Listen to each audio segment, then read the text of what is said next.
ವಯಸ್ಸಾದವರ ಜೀವನದಲ್ಲಿ ನಾವು ಅಂದುಕೊಳ್ಳದ ಒಂದು ಕರಾಳ ಸತ್ಯವಿದೆ. ಪ್ರತಿದಿನದ ಅತಿ ಸಣ್ಣ ಕೆಲಸಗಳು ಅವರಿಗೆ ಒಂದು ದೊಡ್ಡ ಯುದ್ಧ. ಇಸ್ರೇಲ್ನಲ್ಲಿ ನಮ್ಮ ಹಿರಿಯ ನಾಗರಿಕರು ದಿನನಿತ್ಯದ ಸವಾಲುಗಳನ್ನು ಎದುರಿಸುತ್ತಾರೆ.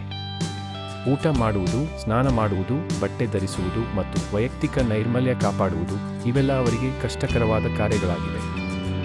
ಈ ಕೆಲಸಗಳಿಗೆ ನಿರಂತರ ಸಹಾಯ ಬೇಕಾಗುತ್ತದೆ ಮತ್ತು ಇದು ಅವರ ಸ್ವಾತಂತ್ರ್ಯ ಮತ್ತು ಆತ್ಮಗೌರವಕ್ಕೆ ದೊಡ್ಡ ಪೆಟ್ಟು ನೀಡುತ್ತದೆ.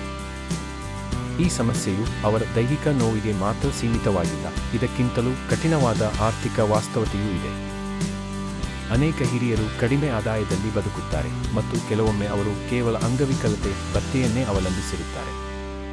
ಹೀಗಾಗಿ ಅವರ ಜೀವನದ ಗುಣಮಟ್ಟವನ್ನು ಸುಧಾರಿಸುವಂತಹ ಆಧುನಿಕ ಪರಿಹಾರಗಳು, ಉದಾಹರಣೆಗೆ ಥೆರಪ್ಯೂಟಿಕ್ ರೋಬೋಟ್ಗಳು, ಹೆಚ್ಚಿನವರಿಗೆ ಕೈಗೆಟುಕುವುದಿಲ್ಲ.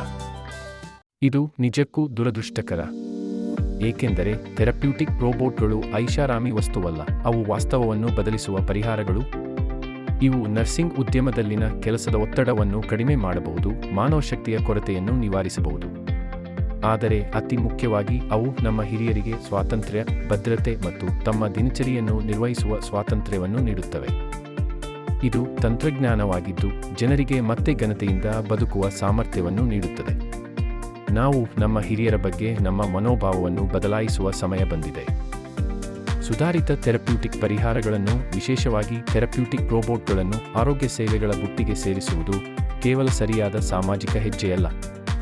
ಇದು ಆರೋಗ್ಯ ವ್ಯವಸ್ಥೆ ಮತ್ತು ಇಡೀ ಸಮಾಜದಲ್ಲಿ ಮಾಡುವ ಸ್ಮಾರ್ಟ್ ಹೂಡಿಕೆಯಾಗಿದೆ.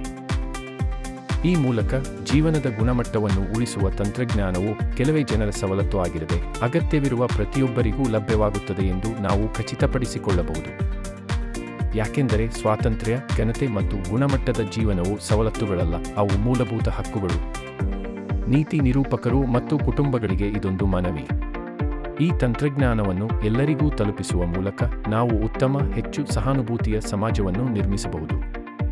ಈ ಸಮಸ್ಯೆಯ ಬಗ್ಗೆ ಹೆಚ್ಚಿನ ವಿವರಗಳನ್ನು ತಿಳಿಯಲು ನಮ್ಮ ಮುಂದಿನ ವಿಡಿಯೋವನ್ನು ನೋಡಿ.